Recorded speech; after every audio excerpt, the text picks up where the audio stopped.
I think I'm still nervous, but I'm very excited. I'm very happy. I cannot wait for everybody to hear the show tomorrow.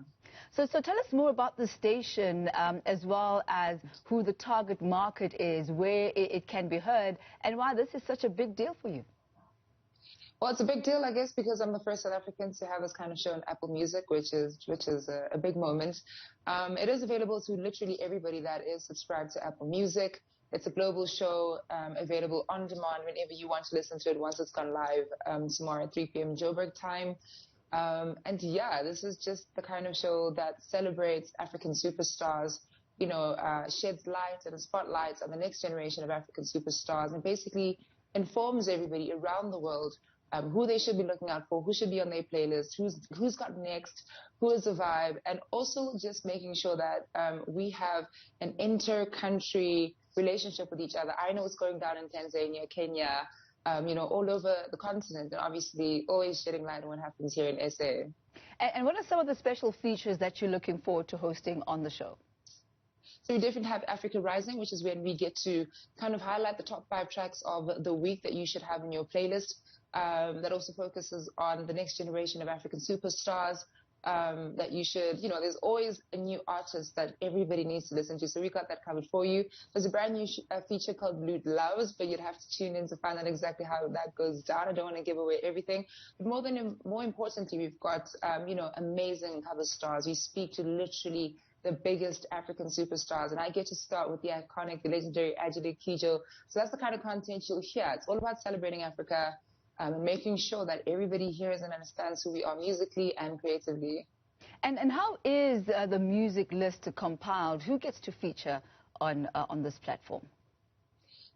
Everybody is featured on the playlist already on Apple Music. It goes through a whole entire system, literally from the top, which is my bosses, down to us. There's an entire team that's here in SA. There's an entire global team as well that's always on the lookout for music across the continent. And it filters down onto the show. So as much as I'd love to say I have all the power to get everybody onto the playlist, there's an entire system that makes sure that everything is done fairly, equally, by the time it gets onto our particular show. Is this something that you've always wanted to do? Perhaps not this specifically, but being able to take your craft and being able to take your gifting on a more global and continental platform? 100%. I didn't know how I was going to do it. I didn't know how it was going to end up. But, I love radio so much. I was on Metro FM before this. I was at Kingfisher FM in Port Elizabeth before that. And it's been quite a journey since 2009. I just had no idea it would end up on a global scale on this particular platform. So it was always part of the plan. I just, God comes through in crazy ways sometimes. And he just puts you in spaces you never even potentially considered. I had my own ideas of how I would eventually get on Apple Music, and when this opportunity presented itself, I obviously did not say no, and I figured this is absolute magic, and let's go. So you actually did have intentions of getting onto Apple Music one way or the other. One way or the other. And what did you think would be the way? To be honest, I think sometimes we think on the level of being an ambassador for the brand, considering how musical I am, how much I've contributed to the music industry. Maybe doing something with beats, the headphones as a DJ. But I think what's happening right now is even better than anything I could have potentially dreamt up for myself. And it's amazing positioning, because all the visions that you have for yourself will probably come to pass. This is just a part towards that. 100%. I was having a conversation with my mom, and I was saying it's so crazy because I've always known that I wanted to work with the brand. Before, when I was studying as an interior designer, I knew that, Apple products are the products that I want to work with as a designer, as a creator. Obviously, that changed along the way when I got into entertainment. But you always have this thing in the back of your mind that these are the kind of brands that I want to be associated with one day. This is where I want to land up. But you just don't have an exact plan. And then fast forward over 11, 12 years later, and here I am. And what do you think is going to be the most challenging part of this particular assignment for you? I think this is the first time I get to work on a global scale. Getting into the international market is no easy feat. And I think just adjusting, when you're home and what the home support is like, when you not necessarily that you don't have to introduce yourself, but when you're quite comfortable at home because you've done well That's always a safe space, but this is a new territory. This is a new experience. There's a different challenge as a broadcaster. I have to think different. You know, I'm amongst the greatest literally in the world. When you think about Abro, when you think about Zane Lowe, I'm one of those guys right now. And so I guess opening my mind up to a new experience, a new territory, learning a new way of doing things is going to be very challenging, but I think it's going to be really exciting because I'm a person that likes to learn all the time. I don't think you can ever know enough. And I think also I get a kick out of reintroducing myself. So it'll be challenging, but I think it'll be really fun.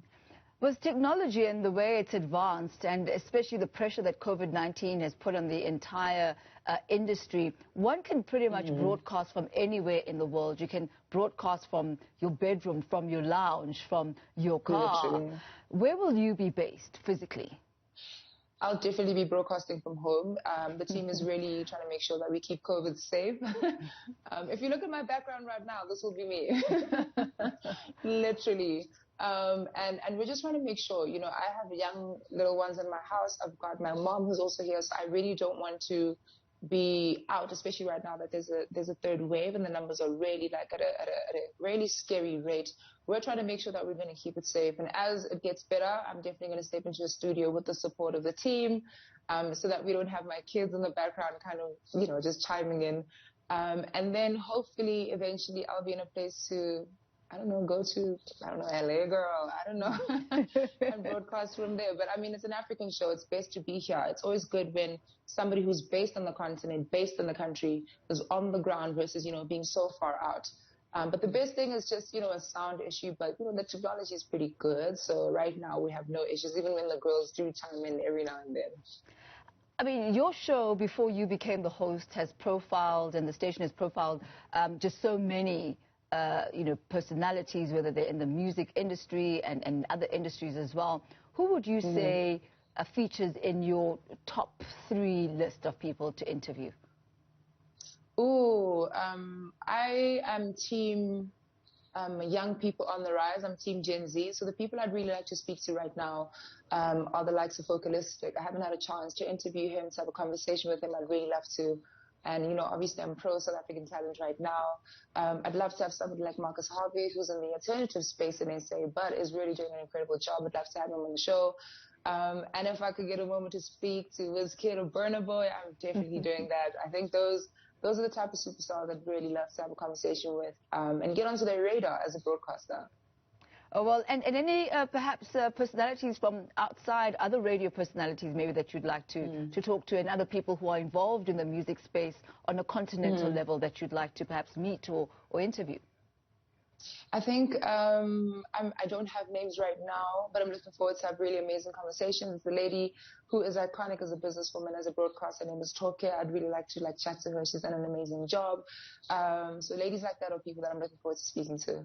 Well, I must tell you, Luthando, it sounds like it's going to be an absolutely amazing show. We wish you all the best with that as you debut tomorrow afternoon. All the best, and certainly flying the South African flag high for us on a global and continental scale. We wish you all the best.